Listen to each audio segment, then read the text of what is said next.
Bine v-am găsit, dragii mei, la horoscopul aferent lunii mai. Dragilor, vă invit să-mi rămâneți aproape în cele ce urmează pentru a afla cum va fi influențat semnul vostru zodiacal pe parcursul acestei luni, mai ales că vom avea niște evenimente astrale importante. De asemenea, vă reamintesc faptul că acesta este un horoscop general, prin urmare, tratați-l ca atare. Și dacă doriți să aprofundați această parte a vieții voastre, vă invit pe site-ul meu www.terapieprin-astrologie.ro la secțiunea magazin, unde veți găsi toate serviciile astrologice puse la dispoziție de mine pentru voi, astfel încât să putem aprofunda împreună amprenta voastră astrologică. Totodată, dacă vă cunoașteți ascendentul zodiacal sau luna, amplasarea lunii în harta voastră natală, atunci vă sfătuiesc să urmăriți și videourile aferente acestor elemente astrologice, astfel încât să căpătați o imagine cât mai amplă a modului în care această lună vă va influența. Înainte de a începe, doresc să urez la mulți ani tuturor sărbătoriților acestei luni, toate cele bune, multă sănătate și să fiți iubiți, dragii mei! Haideți să începem!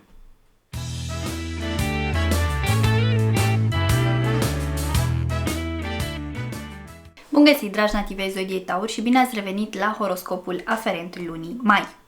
Dragilor, acest video este pentru toți cei dintre voi care v-ați născut în acest semn zodiacal, dar și pentru cei dintre voi care aveți ascendentul, descendentul, luna, planetele Marte, Venus sau Mercur, dar și unul dintre cele două noduri lunare amplasate în acest semn zodiacal în hărțile voastre natale. Așa cum v-am obișnuit, vom trece în revistă începutul, mijlocul și finalul lunii. Pentru voi, dragilor, luna mai este despre transformări personale, despre decizii financiare, dar și despre noi perspective relaționale. Așa că este foarte posibil ca pe durata lunii mai să vă redescoperiți puterea interioară, să vă redefiniți ideea de stabilitate, dar și de a introduce mai mult în viața voastră flexibilitatea, maleabilitatea și adaptabilitatea, pentru că este nevoie să faceți aceste lucruri și veți vedea în cele ce urmează și de ce. Având în vedere că soarele vă tranzitează semnul zodiacal actualmente, practic în prima parte a lunii veți fi în centrul atenției cosmice, dacă pot spune așa. Cu Pluto retrograd în Vărsător, practic pentru voi se reactivează zona carierei, a statutului social, iar finalul de lună vă împinge așa către schimbări în comunicare și în relaționare. Așa că la începutul lunii vorbim despre, mai exact în intervalul 1-10 mai, vorbim despre o renaștere personală și despre o reevaluare a scopurilor voastre personale. Cu soarele în Taur, așa cum v-am spus, beneficiați de energie, de claritate și de șansa de a vă pune pe voi pe primul plan. Nu într-un mod, atenție, nu într-un mod egoist sau într-un mod narcisist, ci pur și simplu, da, de a vă ocupa de propria persoană, de a vă îngriji mai mult, de a vă ocupa inclusiv de dezvoltarea voastră personală mai mult. Da, este o perioadă practic de resetare anuală pentru voi, având în vedere că soarele vă tranzitează semnul zodiacal o dată pe an. Cu Pluto retrograd în Vărsător, începând cu data de 4 mai, pentru voi, practic, se activează zona carierei, a imaginii voastre publice, a felului în care vă proiectați din punct de vedere profesional. Este posibil să vă gândiți la o transformare în acest segment al vieții voastre, poate o reprofilare, poate o avansare, de ce nu, da, vă gândiți să aplicați pentru o altă poziție, poate în cadrul companiei din care faceți parte. Dacă sunteți independenți, poate o nouă colaborare, un nou proiect, un rebranding, de ce nu? Deci pentru voi este un moment bun în care să reflectați asupra transformărilor pe care este necesar să le aduceți în acest segment al vieții voastre, astfel încât să progresați și mai mult și, de ce nu, să culegeți și mai multe roade de pe urma muncii voastre. Totodată veți depista și ce anume nu mai funcționează, da? Și veți reuși să înlocuiți aceste lucruri cu noi strategii, să implementați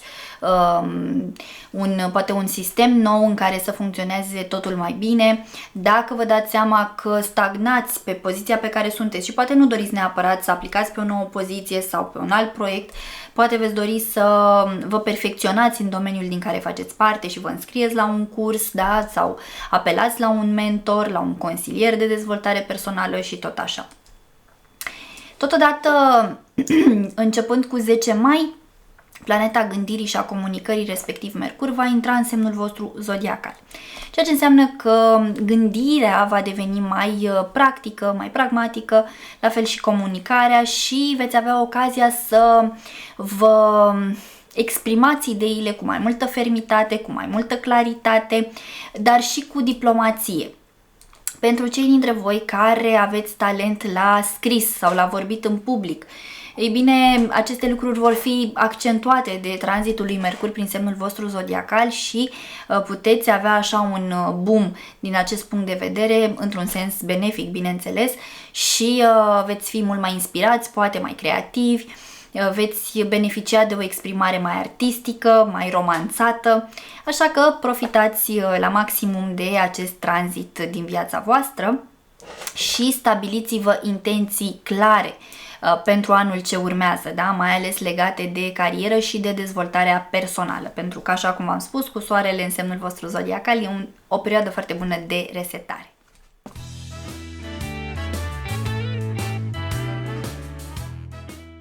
Mijlocul lunii mai, mai exact așa, perioada 11 mai-20 mai, pentru voi aduce tensiuni în relații, dar și echilibru emoțional. Paradoxal, nu? În data de 12 mai va avea loc faza de lună plină din semnul opus vouă, respectiv din zodia Scorpion. Iar acest lucru vă va activa sfera relațiilor parteneriale, tot ce are legătură cu relațiile de cuplu, cu căsniciile, relațiile pe termen lung sau relațiile de colaborare din punct de vedere profesional.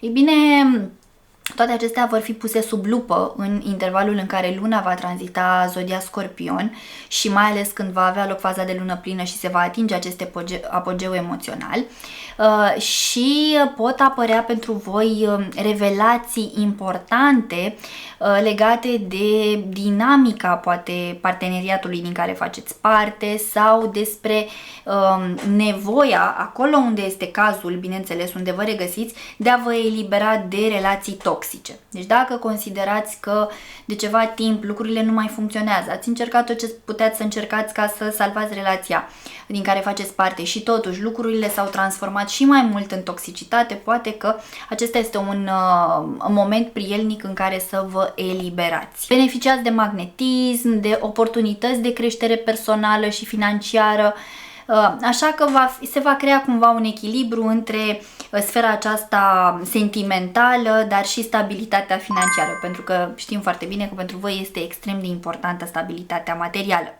Dar pentru ca acest lucru să se întâmple, trebuie să fiți atenți și la emoțiile voastre, să le acordați atenția și importanța necesară, astfel încât să reușiți să vă luați deciziile cele mai bune pentru viitorul vostru, da? Din punct de vedere sentimental.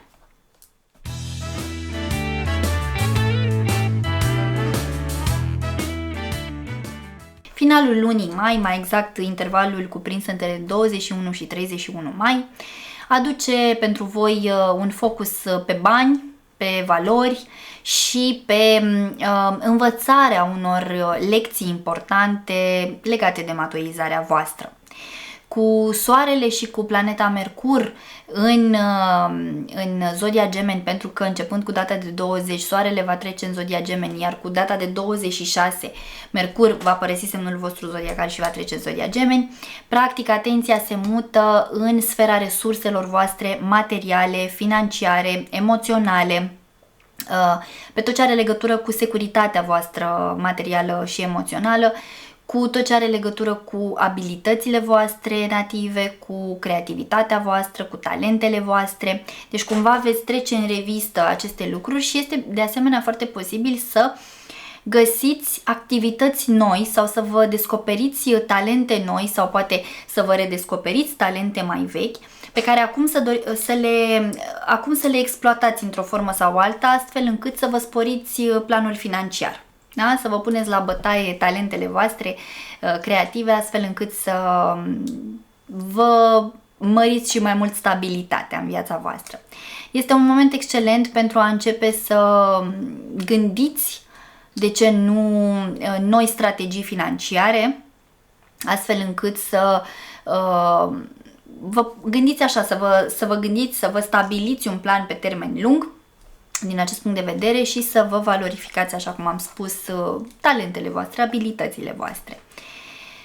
Totodată, la finalul lunii, pe data de 25 mai, Saturn, marele profesor, intră în zodia Berbec, iar pe voi vă va activa în planul subconștient al vieții voastre, acolo unde țineți voi lucrurile cele mai ascunse, secretele voastre, fricile voastre. Începe pentru voi, practic, o perioadă de introspecție foarte importantă, în care veți lucra cu limitările interioare, cu anumite frici mai vechi, traume, evenimente care v-au marcat la un moment dat în existența voastră. Ei bine, este timpul să vă asumați responsabilitatea, da, pentru propria vindecare spirituală, pentru că Saturn vine cu această putere, această dorință de a vă organiza, de a vă structura și de a învăța lecții pe care poate la un moment dat în viața voastră le-ați ratat. Totodată, pe data de 27 mai va avea loc faza de lună nouă din semnul vostru vecin, din zodia Gemeni, ceea ce înseamnă că pentru voi poate exista posibilitatea unui nou început financiar. Adică poate fi vorba de o sursă nouă de venit pentru voi, așa cum v-am zis. Odată ce vă revizuiți sfera aceasta a abilităților voastre native și să descoperiți o nouă activitate care să vă sporească acest aspect al vieții voastre. Sau, de asemenea, poate fi vorba despre o schimbare de perspectivă legată de valorile personale, de sistemul vostru de credințe, de principii. Deci ceva se schimbă în viața voastră și aduce posibilitatea unui nou început în sfera aceasta a resurselor. Prin urmare, este important să învățați mai bine, să vă gestionați resursele și bugetul personal și, de asemenea, să vă definiți mult mai clar ceea ce înseamnă ideea de valoare, da, pentru voi, adică dincolo de aspectele materiale. Da? Valoare morală, valoare etică, ce înseamnă pentru voi un sistem de valori clar, curat și concis, care să vă ajute să evoluați. Dragii mei, acestea sunt informațiile din punct de vedere astrologic pentru cei dintre voi care aveți legătură cu energia zodiei Taur în luna mai. Așa cum v-am obișnuit, am să extrag și un mesaj sau mai multe, au și două mesaje din cărțile Oracol. Primul mesaj vorbește despre sămânța stelară și întrebarea este următoarea. Ce vă aduce lumină în suflete? Iată, sper că se vede, da? O întrebare bună la care să reflectați, da? Ce aduce lumină în sufletele voastre? Ce vă aduce bucurie? Iar al doilea mesaj vine cu un răspuns foarte clar. Nu.